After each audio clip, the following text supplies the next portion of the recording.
are we recording? Yes. All right, welcome everybody to our April meeting. I'm going to have Sean do a quick roll call for us. Yep. Representing the Kanawha County Commission, we have all four members. President Valerie Gaynor, Vice President Jay Snodgrass, Todd Goldman, and Michael Farmer are present in person.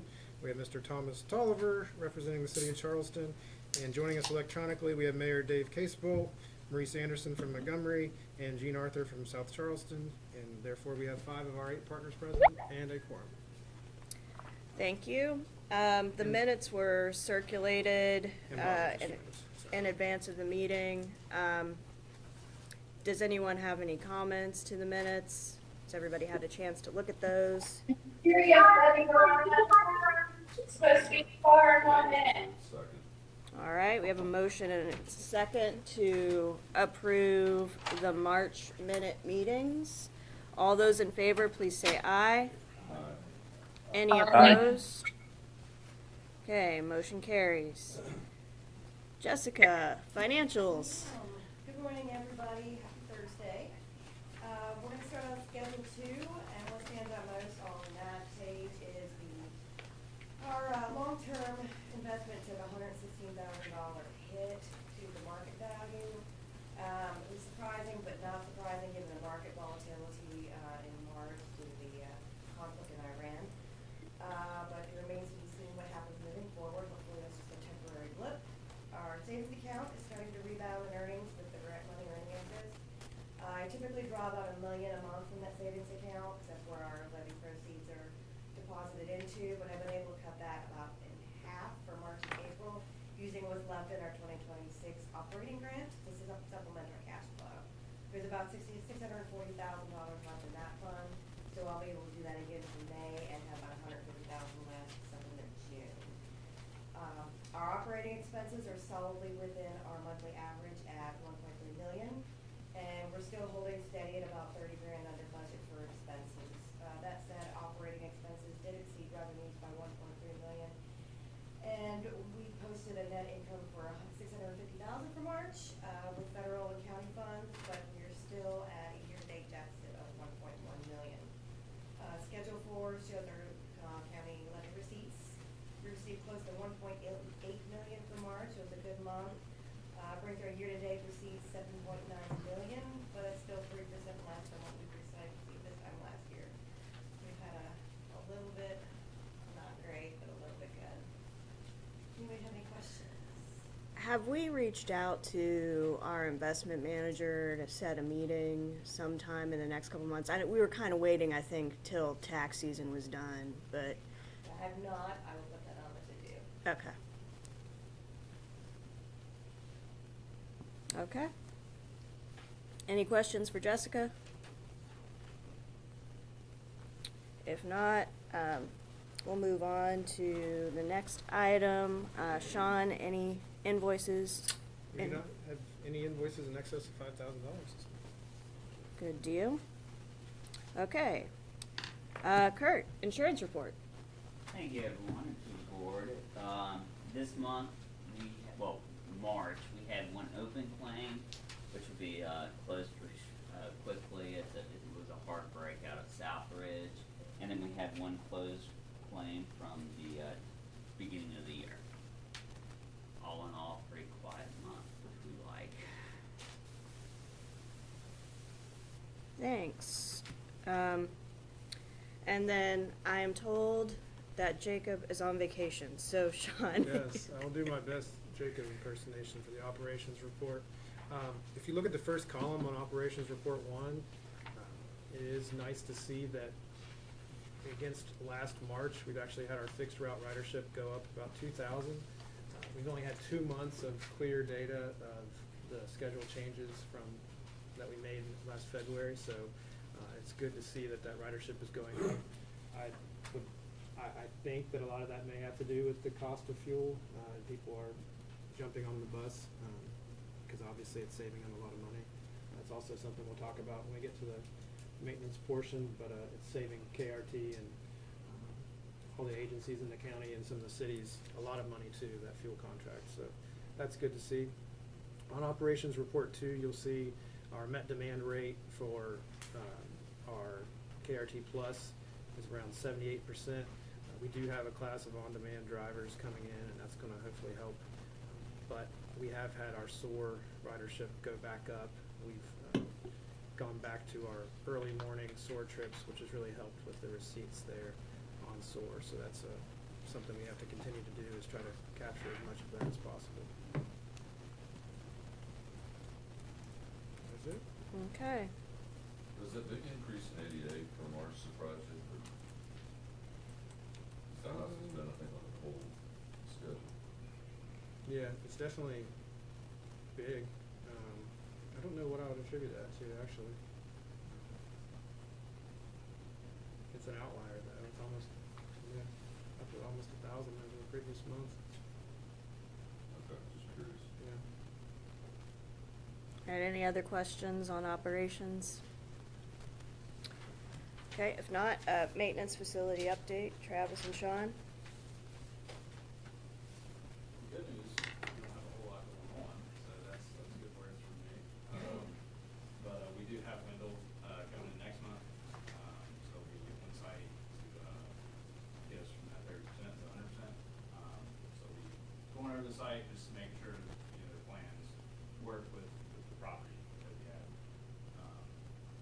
And about the fuel prices, sorry, I was doing a little bit of calculation right there, but so we talked about it from the 28th of February to March 16th. At that time, we had saved $63,000 roughly in gasoline and $78,000 diesel.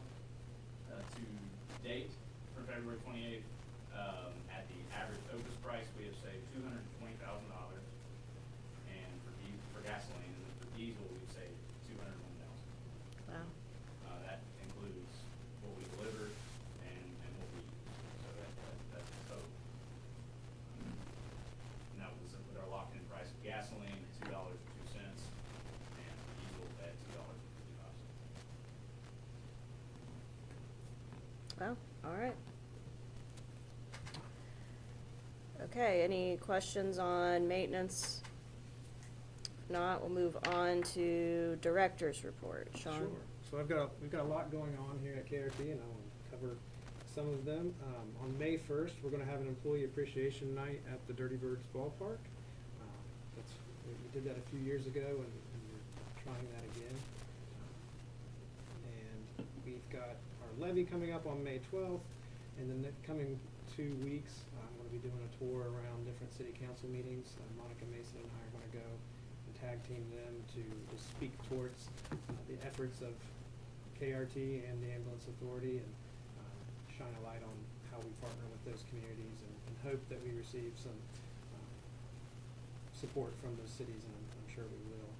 We also have a business after hours that the Charleston Area Alliance is putting on the 27th, and they're going to make that an ability to shine a spotlight on the safety levy as well. So I thank Mara Boggs for stepping up and letting us do that.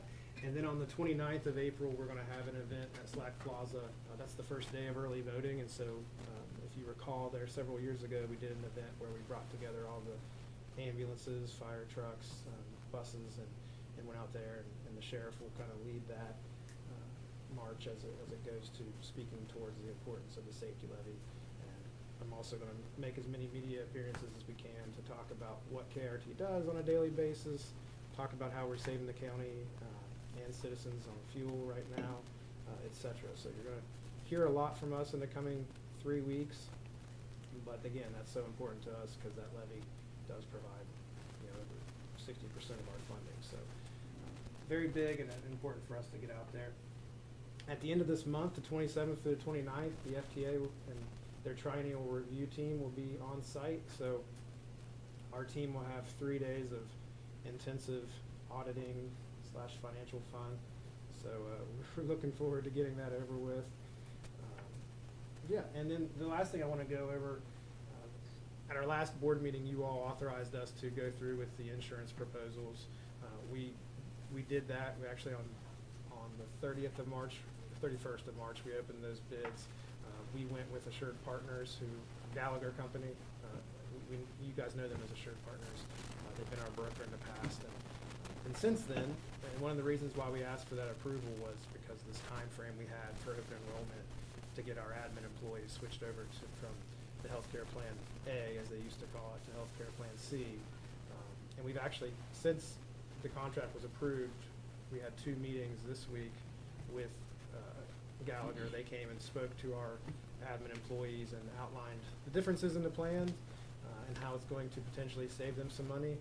And I'd like to go over that now with the board, just to show you it's nice when we can have something happen that saves us and our employees money. So bear with me here. I'll do my best to go over this quickly if you have questions. So currently, our employees almost entirely are on what was called PIA Plan A. They now call it Gold Plan. And if you were a single person on that plan, you were paying $534 a year. Your max out of pocket, as far as PIA plan, is $3,500. So combined, you're paying, in the worst case scenario where you use your insurance up to the cap there, you were spending $4,000 a year. Let's go to family too, compared to the bulk of our employees. They're paying $1,100 a year in premiums. Their potential out-of-pocket max is $7,000 for a combined total. The worst case scenario, a family here at KRT would pay $8,000 a year for their insurance. With this change to PEIA Plan C, as we involved in what's called the high deductible, a single person is going to pay $346 a year, so they're going to save almost $200 a year out of their paycheck. We're also, to make up for the change of the deductible, KRT is going to fund an HSA, a health savings account, to make up for those changes in the deductible. And what that does is when the max out of pocket is still $3,600, and then you subtract $1,600 we're giving you, now employees, instead of being responsible for $4,000, they're only responsible for $2,300. When you go to family, it's even more impressive because you're paying the $700 a year, but KRT is giving you $3,250 in your HSA. That is their money. It's not KRT's money. We're giving that to the employees to make up for the change in the deductible.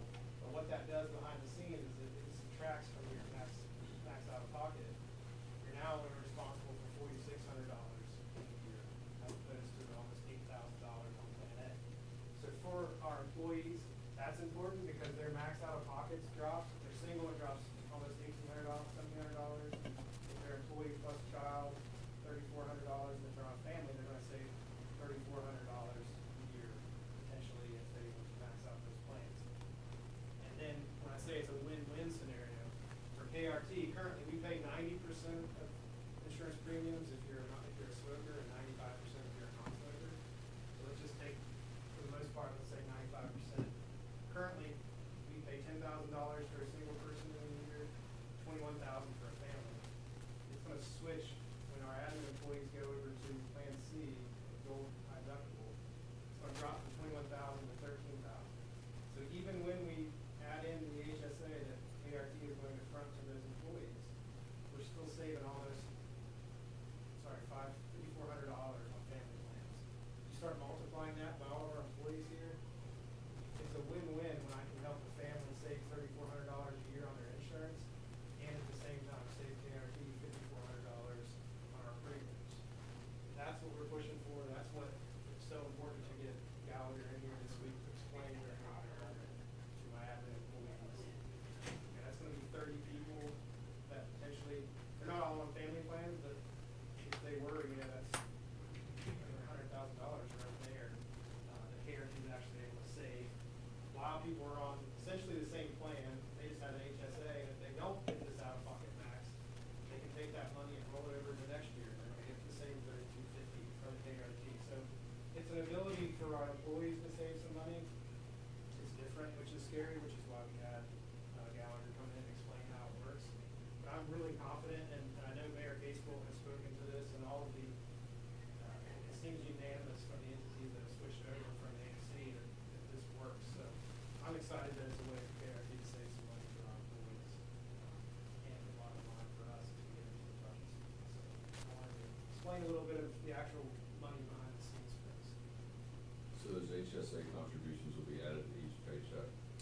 What we're gonna do this first year, we're gonna fund them up front because it's all admin employees, so we're gonna fund it up front, $3,250. We're looking at a system where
taxed when it goes in, it's not taxed when it goes out.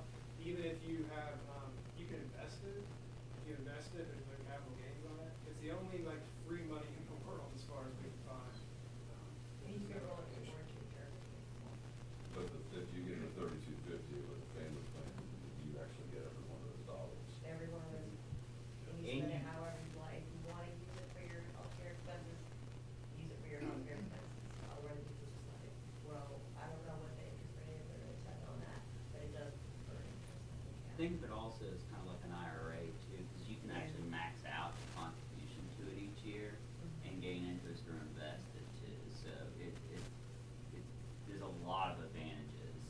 And it's, I mean, just off the top of the fact that we give you that 3250, now all of a sudden $7,200 that you could be exposed to if on July 2nd you have a terrible accident, you hit your max out of pocket, you were gonna be on the hook for that 8139. Now you immediately dropped it by 4,000. That's a big deal for us. That's why I'm excited to go into it. It'll be a little bit different because instead of just doing your copay, and you get the insurance process and they send you a bill, you essentially pay for it all upfront, but you pay for it with that HSA card that we help provide and fund. So they're a little bit different in the process, but at the end of the day, what it can save your family is exciting for us. You know what the increase was in the Plan C for PEIA from last year to this year? I think it's 3% across the board, so Plan A. So it's finally gotten calmed down for those huge increases. PEIA has insinuated that this may be like a common flu storm. I think it had been 15 and 17. Things prior will get years. worse again. I don't see any world that it gets better. Right, I mean, PEIA better, I mean, a yes. smaller Yeah, yeah. increase. Yes, I think it's gonna eventually go back up, where I think things like this spousal surcharge that's currently not applied to non-state agencies. And then I fear eventually a world where the non-state agencies may not be eligible for PEIA. That's an even scarier one, because when you look at these premiums versus what private insurance Oh, is, yeah. it's insane. Yeah. This, I mean, don't get, if you're a family and you work here right now on the A plan, $1,100 a year.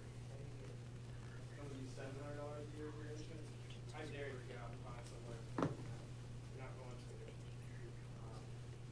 So for us, I think it's rare that we get a win-win where we save money, we save money. So I appreciate the county commission for I bringing didn't to see us that this, on the and news. planning on this. Really spent the time to focus on it. But now that we have, it's a slam dunk for us, and I hope if we go through negotiations, I hope we can get that also.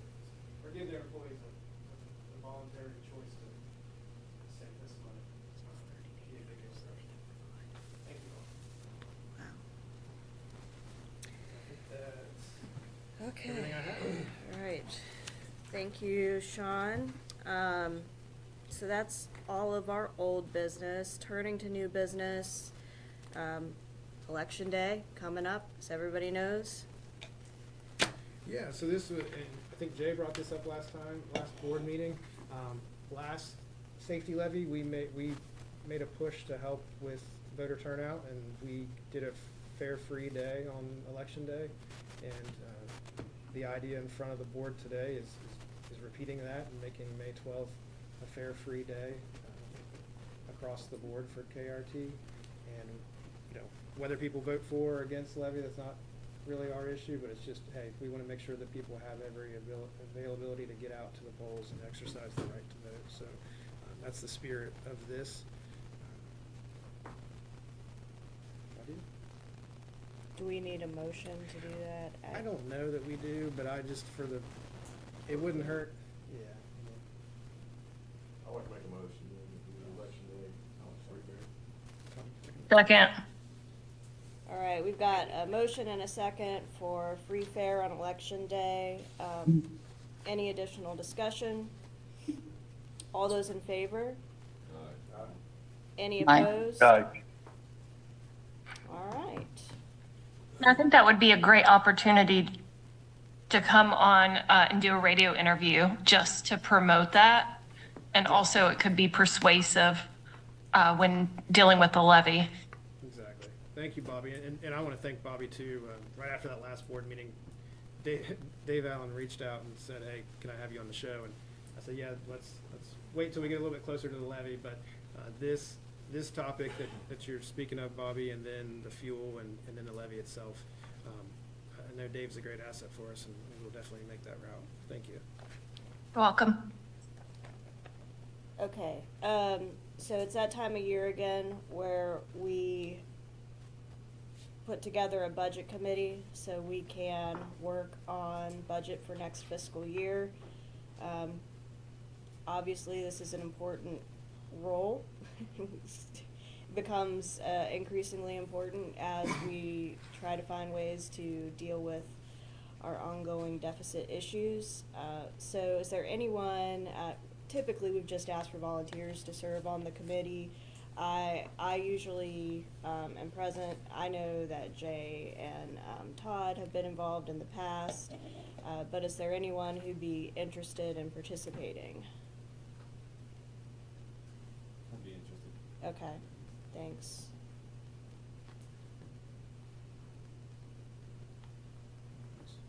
I'll still look. Okay, cool. So we got at least 3 people. I can do it, but I won't necessarily be here all the next fiscal year, so. Yeah, no, I get it. Make Very good. decisions that would harm you all. No. That may be the most, maybe the most honest voice on the committee then, if you. That's true. Yeah. Okay, well, if anyone else is interested, you know, get in touch with Sean, shoot him an email, and we'll talk about getting a date set for us to get together on that. Do you have tentative? We don't have tentative dates yet, but Yeah. after this board meeting, I'll send an email out to the I'll send it out to the entire board and just Yeah. ask for dates, and then we'll get those posted online and go forward there. And again, I do want to reiterate, I appreciate the folks who are willing to be a part of this. This is probably the most consequential budget session we're going to be going through that KRT's ever gone through. And I just want to stress how important that is, not because just the budgeting and the deficit that we're going to experience, but also the realities of making sure that our employees are compensated fairly. I think we all strive for that. We want to make sure that the benefits that our employees receive are fair, while also at the same time understanding the fiduciary responsibility we have to the public to maintain the funds that are provided to us. So that's extremely important to us, and the most important part there is our ridership and how our budget impacts the people who count on KRT on a day-to-day basis to get them to work, get them to medical appointments, school, etc. When we talk about the consequences of those decisions, it's the riders, it's our employees, it's us, it's the community, it's everyone, and it's not an easy decision when we're looking at the budget realities that we have. So again, I'm grateful for everyone who wants to be a part of that process, and I look forward to working alongside you all to come up with a budget that we can live with and that can be sustainable for KRT in the future.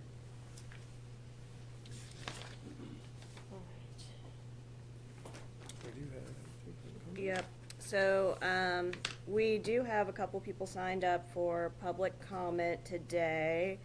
So as you all know, we allow 3 minutes per person for public comment, so I think Sean's got his timer ready. The first person that we have, signed up is Brett. So, Brett, do you wanna, and I'll move this microphone up a little bit, so.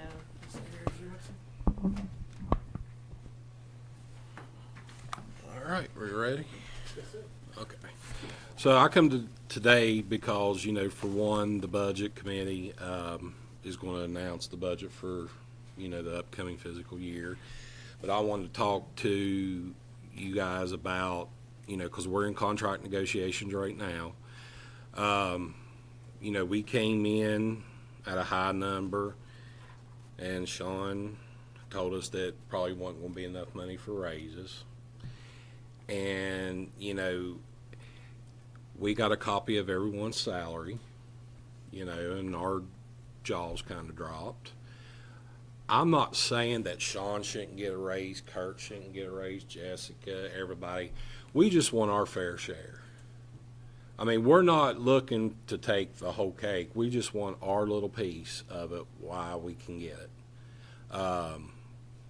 You know, to tell us that you don't have no money for raises, we're the ones out here on the front line. We're the ones out here dealing with the passengers, making sure they get to where they need to go, making sure that they get to work safe, make sure they get to the doctor safe. We are the ones that are out there doing this, and I think we deserve our fair share. You know, speaking of the deficit, we've always been in the red, Todd, you know that. I can't think of a time where we was out of it. I mean, even going back to Denny and Doug and all them, every year we was in the red. I know it's a choice you all are going to have to make, but I hope you all consider us. Like I said, I don't care they get a raise. That's fine. I'm not against that. But we want ours as well. And that's pretty much all I have to say. Thanks, Brad. All right.